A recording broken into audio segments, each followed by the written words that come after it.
Okay, y'all, let's talk about one of my favorite scenes ever in Game of Thrones when Drogon came to save Daenerys at the fighting pits in Marine. Let's go.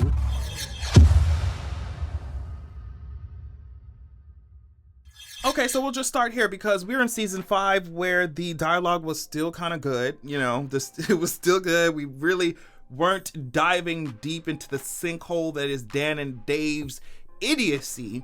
Really until season 6, 7, you could start to really see that shit. But season 5 still has some, really amazing moments and really cool dialogue. Here, obviously, we can see that Dany does not like the fighting pits at all. And Hizdahr and Tyrion, I couldn't stand Hizdahr ass. I just was like, please get up off of Dany. Please get up off of Daenerys Targaryen, motherfucking dragons and breakers, motherfucking chains, bitch. Get up off her ass. Oh my God, he was so annoying. Anyway, but Hizdahr and Tyrion were talking about it, and Tyrion does not want to experience this kind of killing in his leisure time. He's just like, girl, I see enough killing as it is. And of course, like I said, Dany is disgusted with it all. Hizdahr is over here talking about, oh, well, what great thing has ever been accomplished without cruelty and killing? And Tyrion is like, just because something has always been done, essentially, doesn't mean that it should always be that way. Hizdahr keeps talking about the necessary conditions for greatness. This is greatness. And Dany's like, is this greatness? People chopping each other up in the fighting pits? But it's a part of marine culture and all that shit. And Hizdahr keeps trying to say, well, he keeps using that as a defense, and Tyrion's like, well, my father would have liked you. And I think Tywin would have liked Hizdahr's explanation or justification, but I don't think Tywin would have really liked Hizdahr ass. I think Tywin would have bulldozed Hizdahr and keep it moving, bitch. Anyway, let's skip to the part where Dany hears a voice of Ser Jorah. And at this point, I think she had exiled him, right? Because of all that betrayer shit. And she heard his voice, and of course, there is still some connection there. There's still some care that she has for Ser Jorah there, and you could see it on her face. I love how Dany's husband, Hizdahr, whatever, tries to speak when Ser Jorah comes up, and Daario was like, girl, if you don't shut the hell up, if you don't shut the hell up.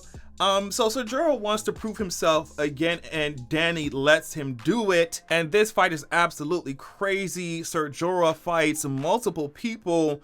At one point, we thought Ser Jorah was gonna die. Sword was to his neck. Tyrion obviously sees that this is about to happen, and he tells Dany, like, look, you can end all this shit. And Dany's husband is like, you better not. Essentially, like, this is cultural. Like, do you really want to do this shit? You already came into the city, breaking chains and shit. Like, let's just sit our ass down here and watch what's going to happen here. Ser Jorah ends up being saved by another fighter who defeated the one that he was facing. And he ends up taking out the last one. And the crowd isn't too happy about it. They're over here booing. But Dany, of course, is. And this part, I was like, what is Ser Jorah doing? What are you doing? What are you doing? What are you doing? Because I see, like, when I was first watching, I was like, Ser Jorah picking up this spear, bro. I'm like, what the fuck is he doing? Like, what the hell is he doing? So he tosses that hoe. And we see that, obviously, he's not trying to kill Dany. But a Harpy member who was rising up behind her, trying to get to her. And I love how, because I will never forget how Daario says, protect your queen. It's just like, girl, y'all should have been doing that shit. What the fuck are you talking about? It's too late for that shit. Y'all surrounded in this big ass circle by the sons of fucking Harpy, and y'all don't even have good fucking security. I'm sorry, I don't know what the hell was going on with that shit. Mayhem all in the stands. And they're fighting off people near Dany's podium. And every time Daenerys was in these kinds of situations, I was just like, there's no way that I'm going to be queen of anything, trying to get to the fucking Iron Throne, taking over territories and cities and shit. And I don't know how to fight, like, no shade. And I know, like, technically a lot of what Dany does is just like politics and stuff, but she be on the battlefield. Like, there's no way I'm going into no field of fire, going after the Lannister army, you know what I mean? Hopping on to no dragon if I don't have at least some basic level sword skills. Like, I'm so sorry. We got to get her ass up there. We got to get her ass into training. I don't know if we got to train with Arya, with Needle and all that, but Dany should have been able to at least swing some type of sword. She shouldn't have to, obviously, because she's the queen and she got the bodyguards and all that shit. She got the Unsullied. But I'm just like, girl, if I was in the world of Westeros, I would learn how to swing a sword, babes, you know? But I love my girl. Daenerys is my mother. Let's be clear on that. I love my girl. Anyway, so Hizdahr dies. I'm like, goodbye, girl. Dany's husband dies, and I was like, okay, peace out, peace out. I was like, oh, I'm so happy he's gone. Oh, I'm so happy he's gone. So Jorah reaches out his hand. This was so sweet. I was like, oh my God, yes, please make amends, make amends. Even though so Jorah, you shouldn't have never did that shit. You know, don't ever go against the motherfucking dragons. Anyway, so he reaches out his hand, and Dany accepts it, and they start booking it. Okay. Tyrion gets a kill. I love that part where he tries to protect Missandei. I was like, okay, girl. Missandei, girl. I don't like her. Sometimes I understand that, like, women in this world, they just don't have certain skills because of the world that they're in. But I'm just like, damn, I want to see Missandei pick something up and swing something, girl. Whatever. I understand. So now they take Daenerys to an exit, which is, a wooden door ends up blocking it, and a Harpy comes out. And I'll be like, if y'all hoes don't break down this wooden door so I can leave, bro, like, somebody break this door down. Cause why? I was just like, y'all got her exposed in the middle of this Coliseum. I mean, y'all don't have no secret exit for the queen or for royalty. What? It just felt like the security was lacking. Ain't no security, bro. Like, she should have never been taken by surprise like this. I would have already been concerned if I was Daenerys coming in here trying to undo slavery, the very thing that their economy is built off of. I would come in there with security out the ass, or I would be just elevated. I'm not going to be, I don't know. Y'all going to have to build a box for me. Y'all going to have to build a box in the stands for me from way up, bitch. Like, these people trying to come for my head. So she was way too comfortable. I don't know. What do y'all think? Because I'm not going to be sitting here if I'm undoing a society. That's what you're doing. Like, you're taking apart their economy. And you're sitting there in the middle of a fighting pit and just surrounded by all these people.